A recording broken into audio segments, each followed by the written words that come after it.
pengaplikasikan peng peng peng peng peng peng peng peng peng peng.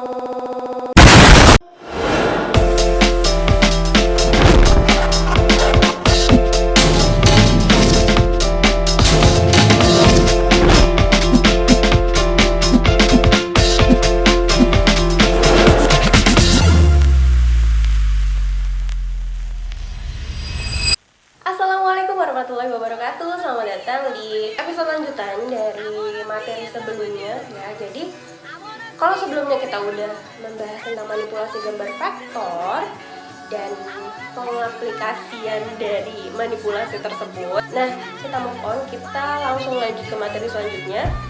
Kamu bisa buka LKS-nya halaman 83, yaitu bab 7 ya.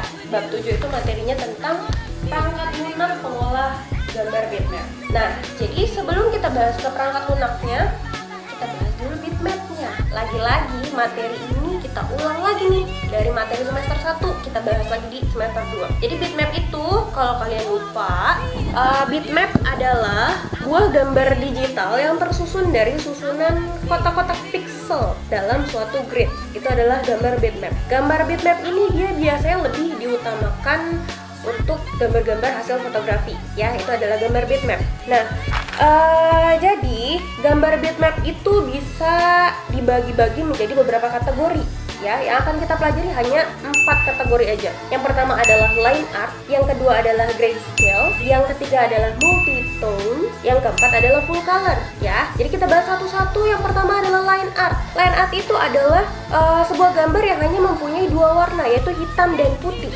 Gambar ini digolongkan dalam bitmap sebab mempunyai 1 bit. Contohnya adalah kayak gini. Nah, ini adalah contoh dari gambar line art. Hanya ada 2 warna aja, hitam dan putih ya.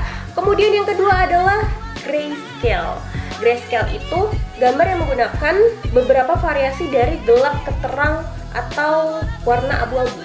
Jadi dari warna abu-abu ini biasanya sering kita temuin di filter-filter Instagram juga sering ya. Jadi warnanya abu-abu nih, bukan hitam sama putih, abu-abu, tapi yang membedakan hanya agak gelap abu-abunya atau agak terang abu-abunya gitu. Contoh dari gambar grayscale adalah kayak gini.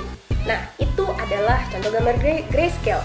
Kemudian yang ketiga adalah multitones. Nah, multitones ini adalah gambar yang punya warna selain warna hitam dan putih. Jadi ini kebalikan daripada gambar line art tadi ya. Kalau line art hitam dan putih aja, sedangkan kalau multitones itu semua warna kecuali warna hitam dan putih.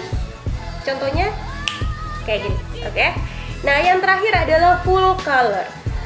Kalau full color ini dia ini namanya juga full color ya, berarti semua warna, berarti tidak ada batasan warna-warna tertentu nih dalam gambar full color ini. Contohnya kayak gini. Oke. Nah, setelah kita bahas kategori gambar bitmap tersebut, kita udah bisa masuk ke software pembuatnya, software pembuat gambar bitmap. Nah, kalau kemarin kan untuk materi gambar vektor itu kita menggunakan softwarenya itu adalah Adobe Illustrator, ya kan? Kita membuat kartu nama kemarin. Nah, sekarang yang akan kita gunakan di pengolahan gambar bitmap ini adalah aplikasi Adobe Photoshop. Adobe Photoshop adalah software atau perangkat lunak editor citra buatan Adobe System yang digunakan untuk pengeditan foto atau gambar dan pembuatan efek secara profesional, baik meliputi modifikasi objek yang sederhana maupun yang sulit sekalipun. Jadi kalau misalnya kamu ngelihat gambar kuda kepalanya diganti sama kepala sapi, nah itu dia menggunakan Adobe Photoshop. Kemungkinan besar dia menggunakan Adobe Photoshop karena dia melakukan manipulasi gambar bitmap. Ya, kemudian Adobe Photoshop ini pertama kali rilis itu tanggal 19 Februari 1990. Oke. Nah, jadi dia itu ada di dalam kelompok Adobe System. Nah, itu sedikit tentang Adobe Photoshop. Jadi, sebelum kita bahas lebih jauh, kalau bitmapnya kalian udah tahu, kalau contoh-contoh kategori gambar bitmap juga gampang lah ya, cuma dibedain dari segi warnanya aja. Tadi udah dikasih contoh juga. Jadi sekarang itu kita akan bahas Adobe Photoshop. Belum kita masuk ke aplikasinya, oh ya biar kalian nggak keliru, Adobe Photoshop itu yang logonya kayak gini.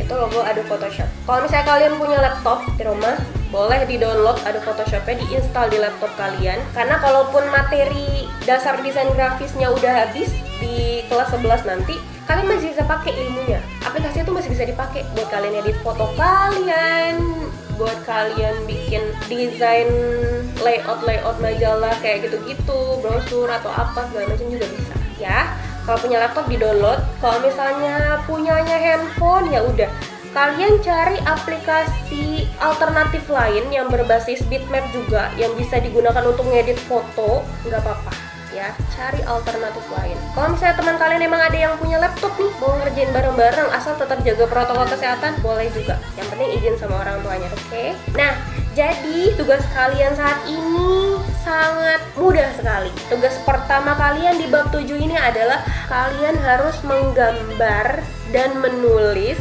tools apa saja yang ada dalam Adobe Photoshop ya. Jadi gini maksudnya, tampilan Adobe Photoshop itu kan kayak gini ya. Nah, di sisi kiri dari Adobe Photoshop-nya itu ada yang namanya toolbox, kotak peralatan. Mirip juga sama kayak Adobe Illustrator ya, tapi ada juga beberapa tool yang beda. Tool yang ada di AI tidak ada di Adobe Photoshop, tool yang ada di Adobe Photoshop pun ada juga yang tidak masuk ke AI gitu. Jadi tugas kamu adalah menggambar satu persatu toolsnya yang ada di toolbox Adobe Photoshop. Kemudian kalian tulis nama toolnya apa, dan kemudian ditulis lagi fungsi dari tool tersebut untuk apa. Oke, jadi totalnya itu sekitar ada 23 tool ya tugas kalian ya. Jadi minimal itu 23 tool. Nah, toolnya itu jadi banyak sub-sub toolnya juga. Kalau kalian mau tulis ya berarti nilainya ibu tambahin. Kalau mau nulis yang utamanya aja, yang 23 tadi juga nggak apa-apa gitu. Yang penting bikin tulisannya yang rapi. Dan sambil kalian tulis, sambil kalian pahamin, oh kalian ingetin, oh yang gambarnya tanda panah itu untuk ini, oh yang gambarnya kayak chat itu untuk ini fungsinya gitu ya. Jadi kedepannya kalian udah nggak PR banget tuh buat, aduh kalau misalnya mau bikin objek kotak tuh pakai apa ya?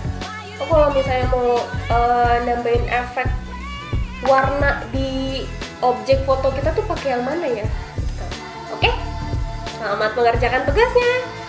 Jadi biarpun belajar dari rumah ini mungkin tugasnya tambah banyak, sebenarnya ini satu-satunya cara kayaknya buat bikin kalian tetap belajar, tetap megang buku, tetap nyari materi, tetap dengerin guru ngomong. Jadi caranya itu adalah dengan cara kalian tugas ya. Jadi tetap semangat di rumah aja, tetap sehat, dan sampai jumpa lagi di pertemuan selanjutnya. Dadah, assalamualaikum warahmatullahi wabarakatuh.